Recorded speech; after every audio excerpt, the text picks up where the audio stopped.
You've probably seen this viral system prompt that's going around from Marc Andreessen. So this is a very smart guy, but he's come out with this system prompt, showing it off to people thinking they're going to be impressed, and he's getting laughed at. He actually got mocked in Futurism. Marc Andreessen mocked for accidentally revealing that he seems to have a deep misunderstanding of how AI actually works.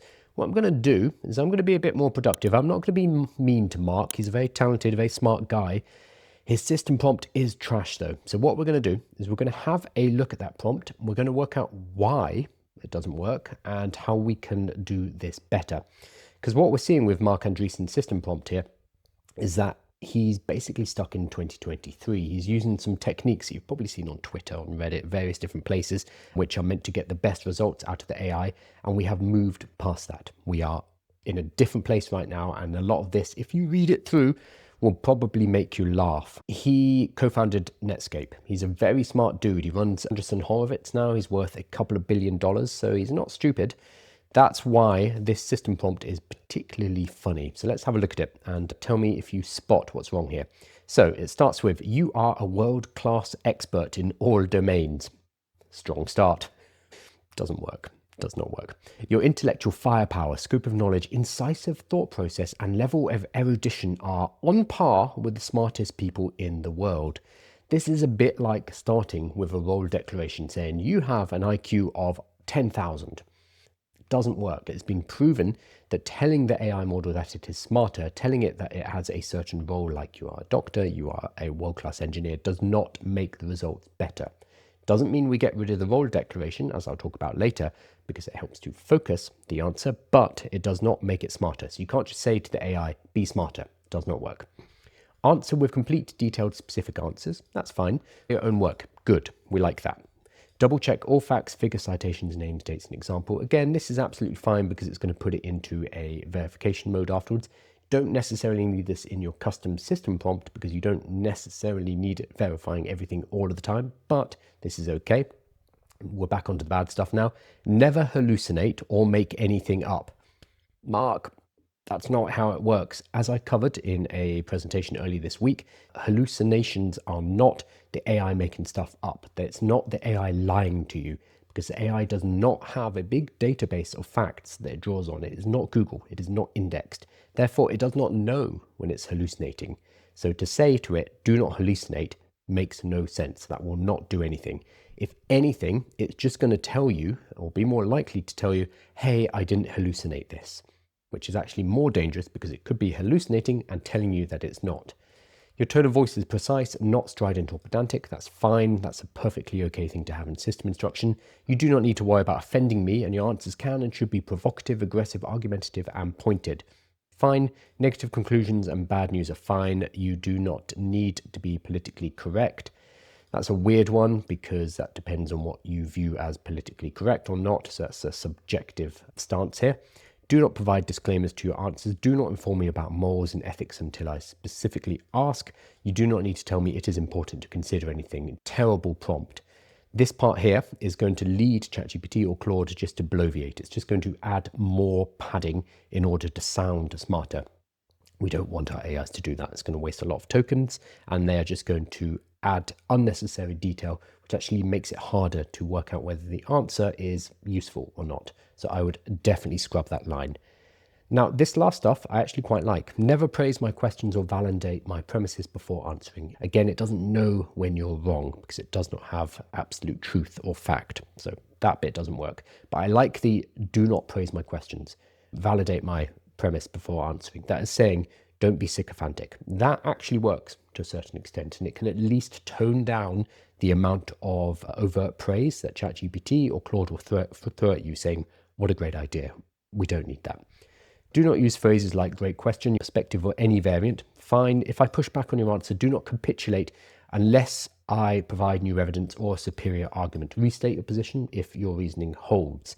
However, what this will tend to do, especially on kind of lower level models, is that it will just refuse to capitulate, or it will capitulate after a few turns, not necessarily based on the superiority of the argument. So this is a nice idea. Our AIs are not quite there yet.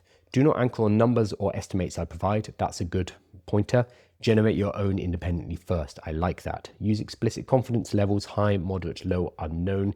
Again, it doesn't have that objectivity, so it's very hard and it will hallucinate those levels. And never apologize for disagreeing. Accuracy is your success measure, not my approval. So this is doing the rounds right now on Twitter and Reddit, and a lot of people are laughing at him. I think there are some good parts in here and there are some bad parts. The worst parts are that you are a world-class expert on all domains. We'll talk about that why in a moment. And also never hallucinate does not work. And make your answers as long and detailed as you possibly can. It will do that, but AI is just going to throw a large amount of trash at you, and it's not going to be very useful. How can we do better?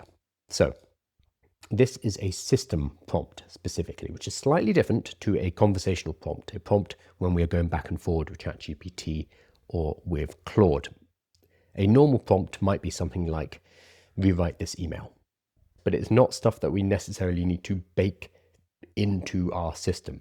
When we are creating a system prompt or a custom instruction, we need it to be more precise. We need to think about it a bit more because that's going to be something that sticks and it's going to be used across all of our conversations. I'll show you how you actually add this because some people might not know what I'm talking about here. So if you go into ChatGPT, you go down to here on the bottom left into your account, then personalization. You're then going to scroll down in personalization and find custom instructions. Now, the specific custom prompt that Marc Andreessen is giving is, I'm pretty sure, far too long for the custom instructions. So that will not fit in ChatGPT. However, that suggests he's using Claude, and it does fit, I checked. So I have put Marc Andreessen's custom instructions into my Claude. I'm going to delete them because I don't want to absolutely destroy my Claude, but that is where you would add them inside Claude. So it's going to be again in settings, then general, scroll down, look for instructions for Claude. They've actually got some Anthropic guidelines and ChatGPT have some guidelines as well. I will put them in the newsletter, AI with Kyle, so you can find the official guides for these because they're quite useful just to go through. You can also plug them into Claude and have it help you write up your custom instructions.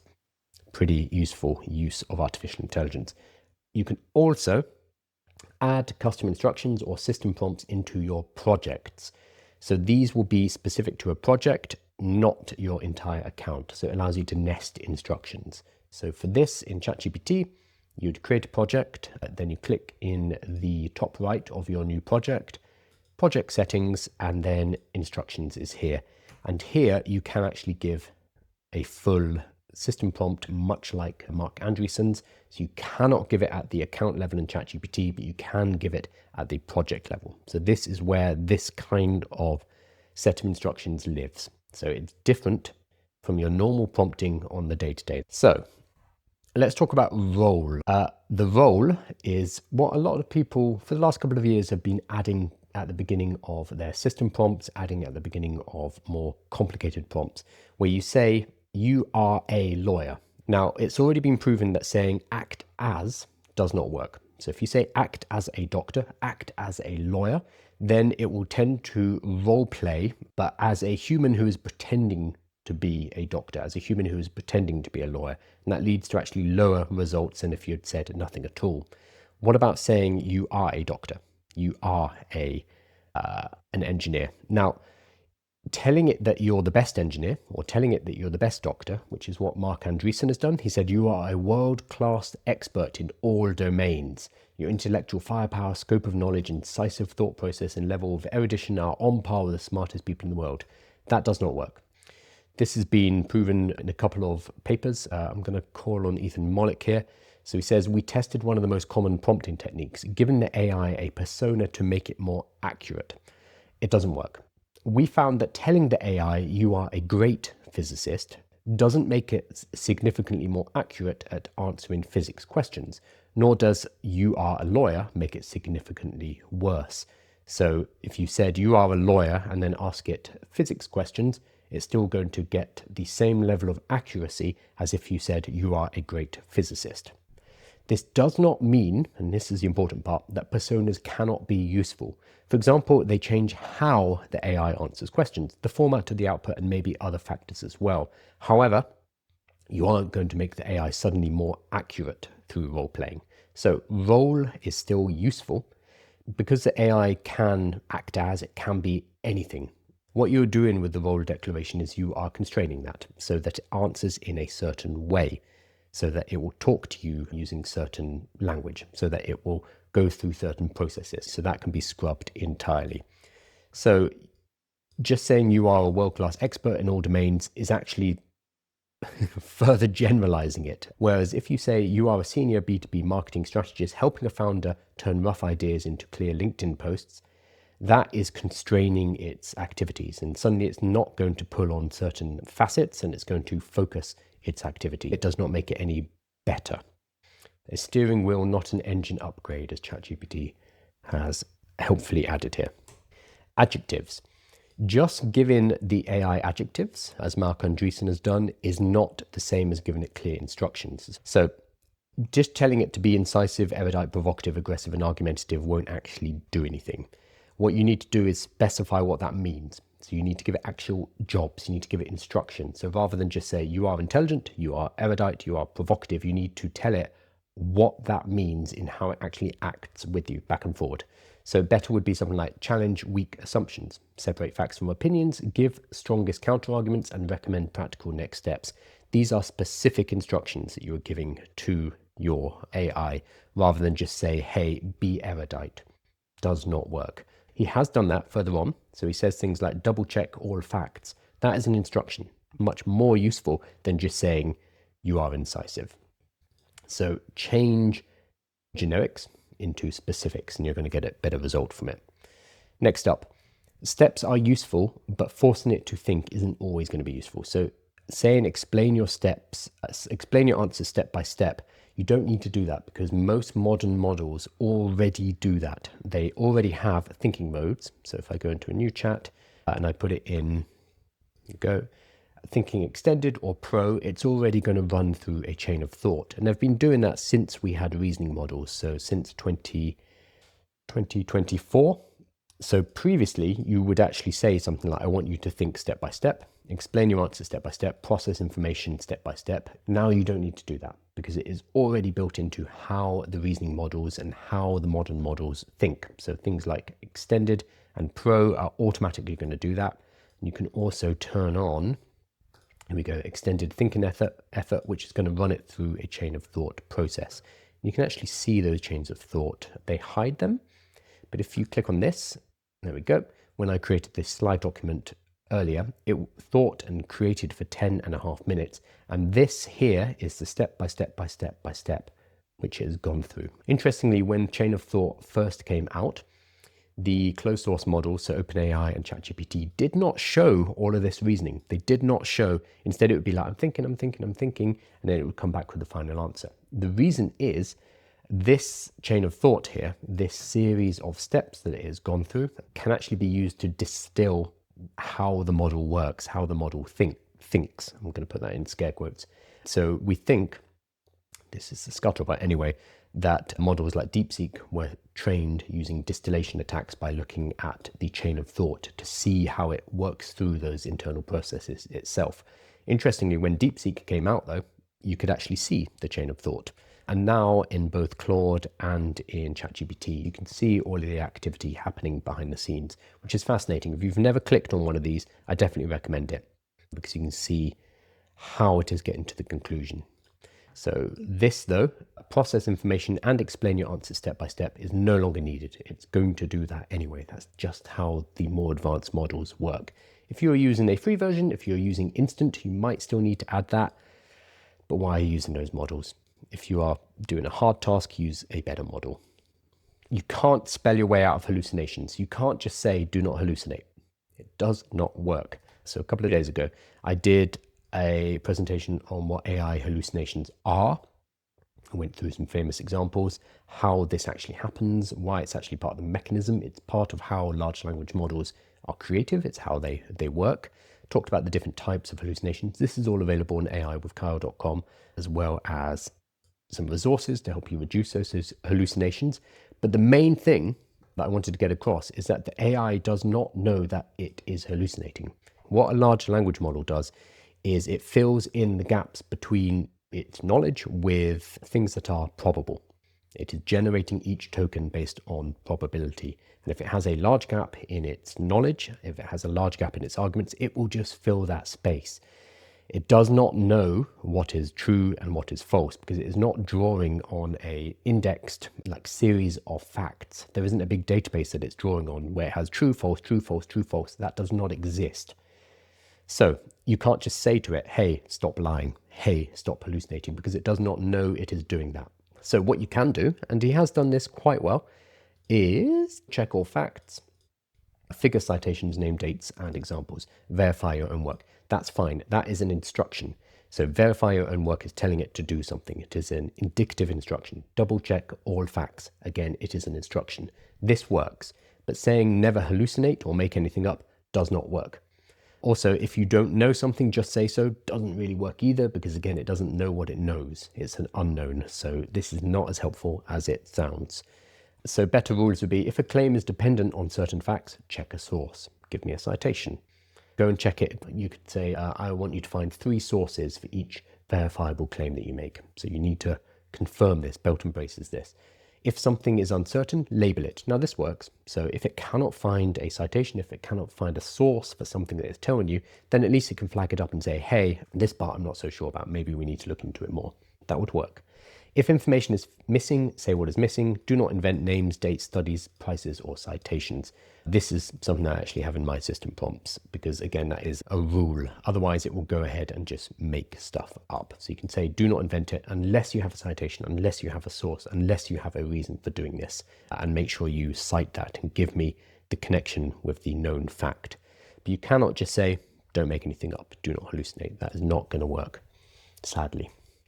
Next one, the one that I really don't like, is make your answers as long as detailed as you possibly can. My God, imagine giving that to Claude Code.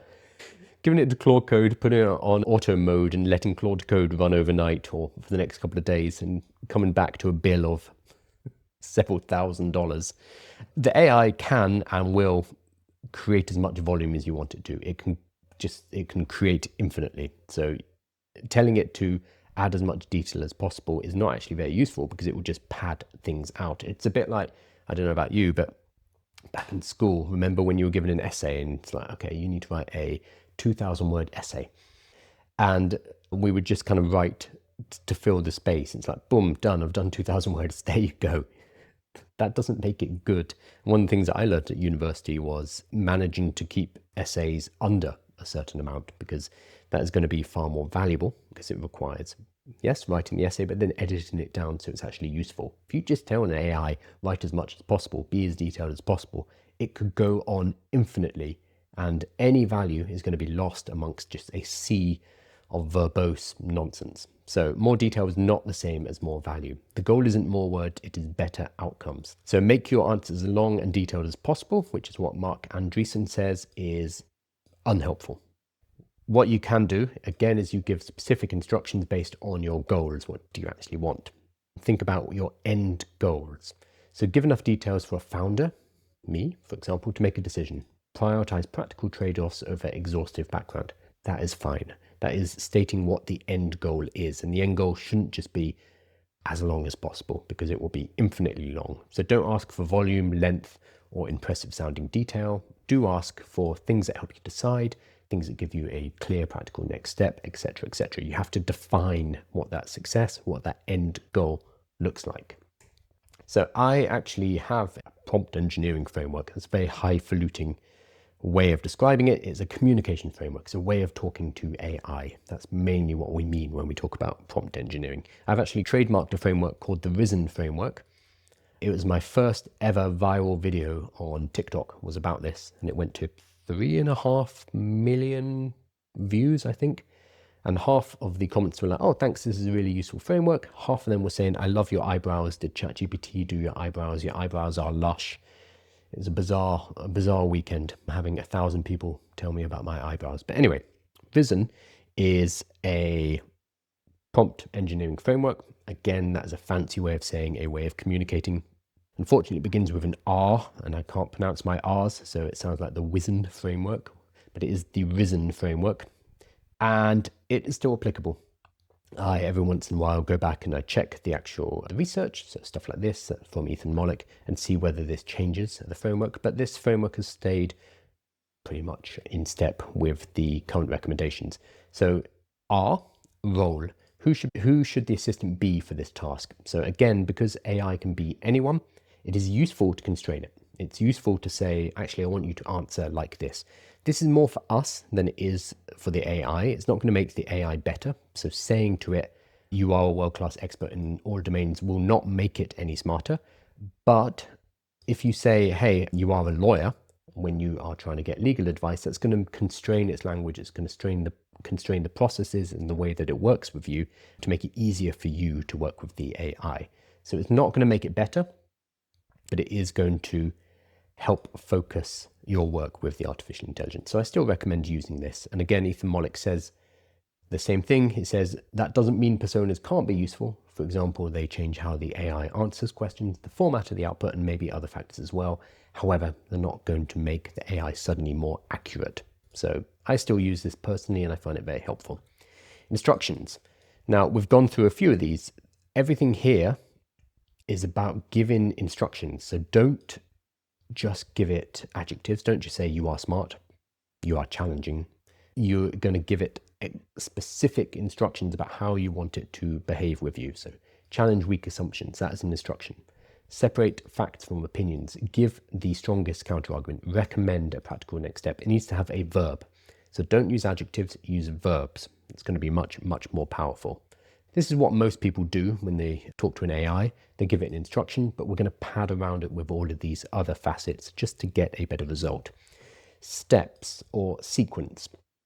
What steps do you need the AI to go through in order to provide you with an answer or to provide you with the final output? Whether or not you need this depends on if there is a flow, a certain series of steps that you go through. So for example, the one I was showing you earlier, I create my slide decks, this slide deck that you're seeing here, through ChatGPT every single morning so that I can present to you. There is a sequence, there is a number of steps that we work through in order to get to this result. So first we go back and forward and we have a conversation about what the topic's going to be. Then I send it off to do research. Then we check the research and double check the sources. Then we outline the actual slide decks, and then we generate finally at the end into an actual image like this. So there is a series of steps that I go through. That can be encapsulated when you prompt. If you do not know the series of steps, generally the AI can work that out for you. But if you do, and if you've worked back and forward with the AI a number of times, then you explicitly say, this is the sequence you need to go through. So you need to check this first, you need to go and research this, then you're going to generate this, then we're going to work that into your workflow if you know the explicit steps. And then end goal, what should you be able to do after this? So his end goal, Marc Andreessen's, is, I don't think useful, is make your answers as long and detailed as possible. That is not a very useful end goal because you're going to end up with an absolutely massive output from the artificial intelligence, not going to be very useful. So instead, you might want to phrase your end goal as it should be an executive summary that I can read, a one-page executive summary that I can read in 30 seconds to get the gist before we continue our discussion. That would be a valid end goal. So you want to give it something specific. If you are creating an annual report, then you're going to provide information about what a successful annual report should look like. And maybe you're going to provide additional context, like here are examples of the last 5 annual reports we did. This is again giving the AI something to aim towards. A lot of problems with artificial intelligence happens when people do not know what they want. And then they ask AI a couple of questions, get a result that they find lackluster, that they find generic, and they think AI is a bit shit, isn't it? I'm not going to use this anymore. Most of the time it's because they haven't actually defined what it is they want. If you do that, it's going to give you a much, much, much better result. And then at the end of Risen is narrowing. What constraints, sources, formats, and boundaries matter? I add these at the end in order to constrain the answer. Marc Andreessen has actually done this quite well. So this, I would say, is a constraint. Never praise my questions or validate my premise before answering. I think that's a good narrowing constraint personally, because AI tends to blow smoke up your butt, basically. Do not use phrases like great question, you're absolutely right, fantastic perspective, etc. These are narrowing constraints he has added at the end, and these are valid. I'm okay with these entirely. So this is the prompt framework that I use. Here is an example of what Marc Andreessen's prompt would look like run through this framework. So role, you are a critical thinking partner for business and strategy decisions. So we're not saying you are a world-class business critical partner, not doing any of that. We just say you are a critical thinking partner. So we're going to be going back and forward, specifically for business and strategy decisions. Fine. Instructions: give direct practical analysis, challenge weak assumptions, separate facts, judgments, and guesses. Steps: start with the answer, then give a short reasoning summary, then the strongest counter-argument, key risks, and next actions. So it's like boom, boom, boom, boom. This is how you're going to work with me. End goal: help me make better decisions faster without mistaking confidence for accuracy. And then narrowing would be: use plain English, do not invent facts, label uncertainty, ask for missing context only when it would materially change the answer. So much shorter than this big old custom prompt, which, remember, this is getting loaded into every single turn that you have with your artificial intelligence. And if you are chucking all of this in every single time you're going back and forward with the AI, you're filling up the context window, you're making it more likely to drop things that are important because it is trying to do all of this every single time. Keep it shorter, cleaner, and stronger. Like, it does not need to be that voluminous. AI will work better if you give it more precise instructions. Some people will say, do I always need to prompt like this? Do I always need to use a prompt engine framework every time I talk to an AI? No.